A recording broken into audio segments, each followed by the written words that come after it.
Sanders, you've actually talked about immigration as being a wage issue in the United States, and I want to actually go directly to the wage issue now. You've called for raising the minimum wage to $15 an hour everywhere in the country.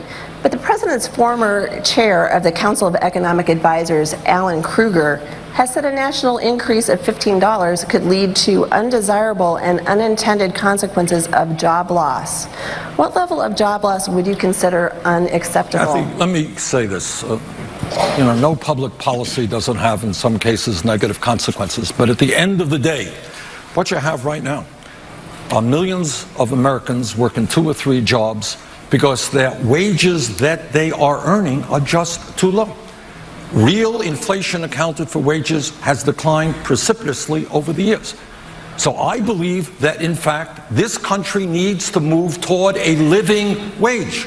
It is not a radical idea to say that if somebody works 40 hours a week, that person should not be living in poverty. It is not a radical idea to say that a single mom should be earning enough money to take care of her kids. So I believe that over the next few years, not tomorrow, but over the next few years, we have got to move the minimum wage to a living wage, $15 an hour, and I apologize to nobody for that. You said there are consequences.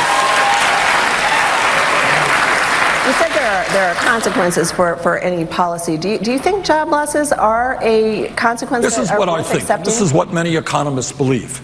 That one of the reasons that real unemployment in this country is 10%, one of the reasons that African American youth unemployment and underemployment is 51%, is the average worker in America doesn't have any disposable income. You have no disposable income when you're making 10, 12 bucks an hour. When we put money into the hands of working people, they're going to go out buy goods, they're going to go out buy services, and they are going to create jobs in doing that. Kathy, that is the kind of economy I believe put money in the hands of working people, raise the minimum wage to $15 an hour. Kathy, this was not merely theory in Maryland. We actually did it.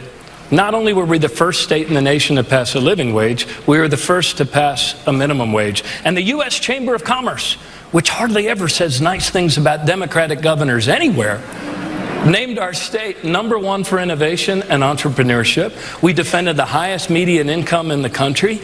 And so look, the way a stronger middle class is actually the source of economic growth.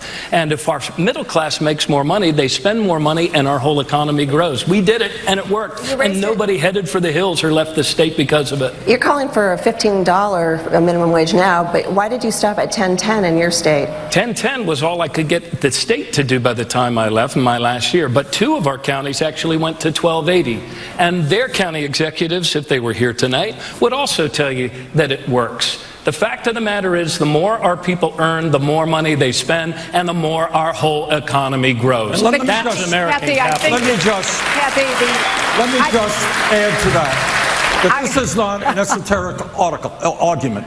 You're seeing cities like Seattle, you're seeing cities like San Francisco, cities like Los Angeles doing it, and they are doing it well, and workers are able to have more disposable income. But I do take what Alan Krueger said seriously. He is the foremost expert in our country on the minimum wage and what its effects are.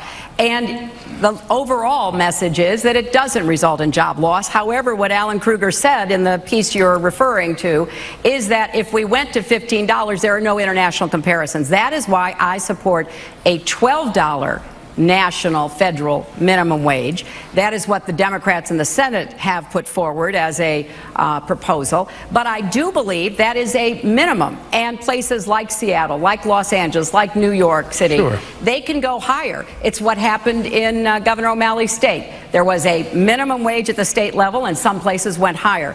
I think that is the smartest way to be able to move forward, because if you go to 12, it would be the highest historical average we've ever had. Yeah, but look, it should always be going up. I mean, with all due respect to Secretary Clinton. You would index it to the median wage. Of course, you would do the 12, and you would index it. But I think we need to stop taking our advice from economists on Wall Street and start taking advice. Well, when we talk about Wall Street, economists. Wall Street's a good issue to talk about.